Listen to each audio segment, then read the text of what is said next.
Peace be with you, dear friends. In the year 1998, one day I saw Father George Panakil, the director of Divine Retreat Center, shouting at a volunteer. When I heard it, the reason one coconut was misplaced.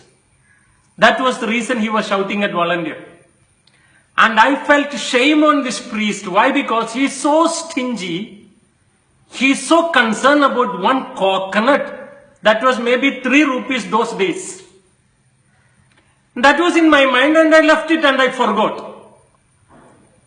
But recently, Father George Panakil, the director of this retreat center, got transferred and he was sent out to UK.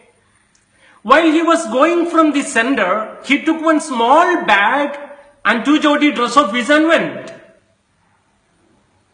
And that broke my heart because this priest was doing hard work day and night for the people and for the betterment of this institution or retreat center. But at the end of the day, even though the entire property was in his name, when he left the place, he took one small bag with 2 jodi dress and went. It breaks my heart and the pain is still. Because when I walk in this campus, every trees and every plants and every drop of sand knows the smell of his sweating. That much he did hard work for this and we are enjoying. Then I began to think about Catholic fathers.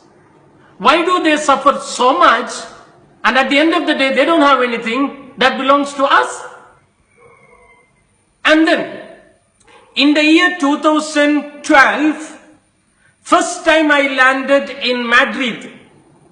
And when I landed there in Europe, my sponsor gave me accommodation in a priest home. Almost 100 fathers, all are above 75. They have a good accommodation and good food, I agree. But when I was sitting in refectory with them, I have noticed all the fathers are very gloomy, very lonely. So when I learned little Spanish, I began to talk to these elderly fathers and I asked one priest, why all are looking so sad? You know what he answered? Almost all of these people or these priests were in a good position when they were young. They were the principal of college or a school or, or they were in a good positions. But after their retirement, when they were sent out to this priestly home, they are lonely. Of course, they have all the facilities which is given by the diocese.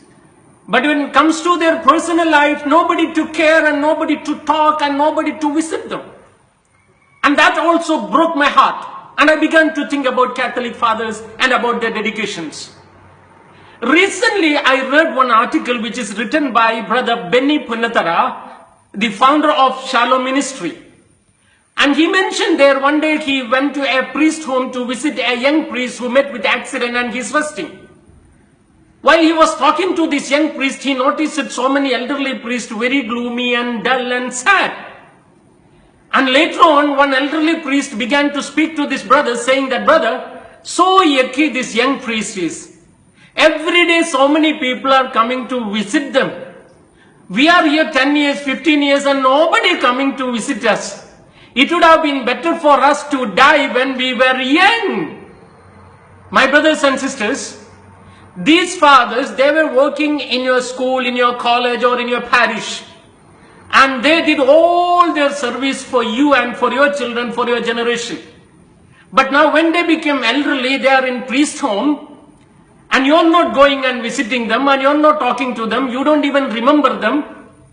Of course, the diocese give them food and accommodation, I agree. But the consolation, they are waiting for their angel to take their soul to heaven every day. And don't consider them that they are useless for the church. When they are elderly, when they are in their priest home, in that age, when they are suffering in their disease and ailment, they are the saints and they are interceding for you and for me. I think they are doing much, much more for the church than the youngest.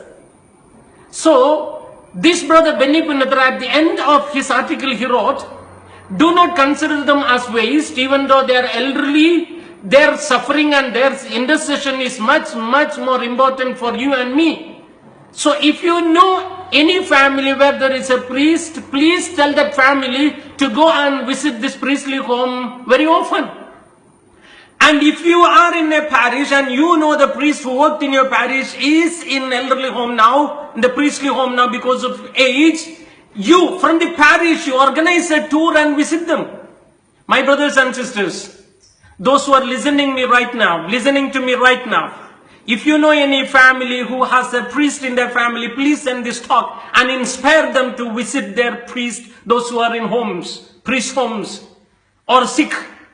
And if you know any priest who served you or your children in the school or in the college or in the parish, and if you know they are in aged home or they are in hospital, they are not well, they are in need of your moral support and your consolation, go and do a visit. Why I shared this today is just because of one word from Bible, that is Psalms 105 verses 15.